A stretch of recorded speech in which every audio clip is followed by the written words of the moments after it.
मैं तुम्हें एक बहुत प्यारी सी स्टोरी बताता हूँ अपने स्कूल टाइम की। मेरे घर से मेरा स्कूल सिर्फ 1 किलोमीटर दूर है। मैं आसानी से जब चाहे तब स्कूल के अंदर जा सकता हूँ। एंड मेरा स्कूल लगता था ऑलमोस्ट 7:30 बजे के आसपास या शायद 8 बजे के आसपास लगता था।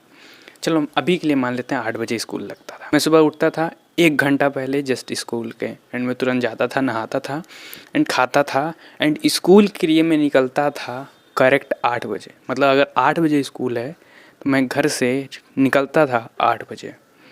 अब यहाँ पर सोचने वाली बात क्या है ना, अगर मैं 7:45 पर रेडी हो जाऊँ, ठीक है, तो मुझे कोई ना कोई बहाना मिल जाता था जिससे मैं लेट में निकलूँ, 8 बजे निकलूँ।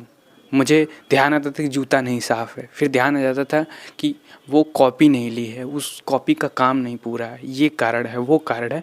एंड जैसे ही 8 बजता था तुरंत मेरे अंदर से आवाज़ आती थी कि निकलो, जो भी काम है छोड़ो और निकलो। एक ह्यूमन नेचर यहाँ से पता लगता है। क्या पता लगता है? जो हमारी आदत है, ठीक है, हमारी आदत होती है सैड फील करना, हमारी आदत होती है विक्टिम फील करना, हमारी आदत होती है तरह तरह के नेगेटिव इमोशन फील करना, ओवर थिंक करना। जब हमें आदत लगी रहेगी ना किसी एक पर्टिकुलर इमोशन को फील करने की ना, तो हमारे लिए वो सारी चीज़ें बड़ी होकर दिखेंगी जो उस इमोशन को फुलफ़िल करने में काम आए।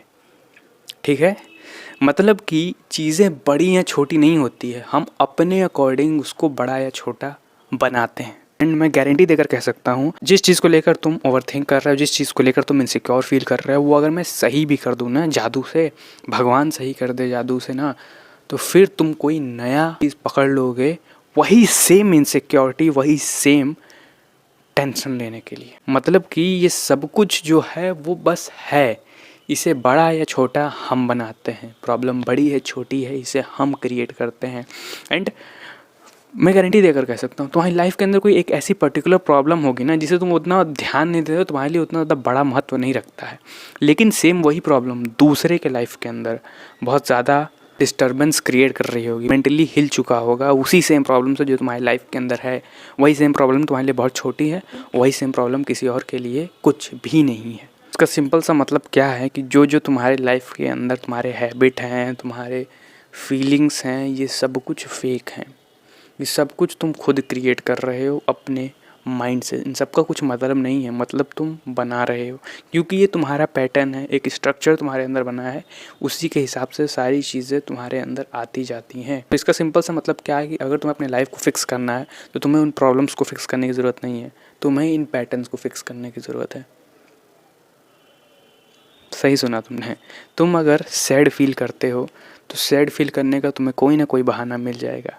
तुम्हें फ़िक्स क्या करना है? फ़िक्स इस पैटर्न को करना है, सैड फील करने के पैटर्न को। इन्हें सबसे पहले तुम्हें समझना पड़ेगा कि मैं कब किस सिचुएशन में कैसा फ़ील करता हूँ। तुम्हें प्रॉपर अपने आप से सवाल पूछने होंगे कि कब मैं सैड होता हूँ। तुम्हें ऑब्ज़र्व करना होगा अपने आप को, और जब तुम ऑब्ज़र्व करते हो वो चीज़ें अपने आप सही होने लगती है। एंड उसके ऊपर से जब तुम पॉजिटिव फील करने लगोगे या फिर नई हैबिट बिल्ड कर लोगे तो वो चीज़ ख़त्म हो जाएगी। एंड ध्यान रखना, तुम जब भी अपने आप को पाते हो ना ओवर थिंक करते हुए, सैड फील करते हुए, तुम्हें लगे कि बहुत ज़्यादा इम्पॉर्टेंट चीज़ है, ये बहुत ज़्यादा इम्पॉर्टेंट है इसीलिए मैं ओवर थिंक कर रहा हूँ, लेकिन नहीं, वो सिर्फ एक पैटर्न है जो तुम्हें लग रहा है कि अभी के लिए इम्पॉर्टेंट है। वो इम्पॉर्टेंट नहीं है, वो चीज़ बड़ा नहीं है, तुमने बड़ा बना रखा है सैड फील करने के लिए। जिस तरीके से मैं अगर गलती से 15 मिनट पहले निकल लूँ तो मुझे वो सारी चीज़ें बड़ी लगने लगती हैं जो चीज़ें इग्नोर की जा सकती हैं 8 बजते ही। आई होप जितनी बातें बताई मैंने तुम्हें समझ आई होगी। अगर तुम्हें इस वीडियो के अंदर बताई गई बातें वैल्यूएबल लगी तो इस वीडियो को लाइक कर दो, चैनल को सब्सक्राइब कर दो ऐसी वीडियोस देखने। तब तक के लिए bye and try to improve your self.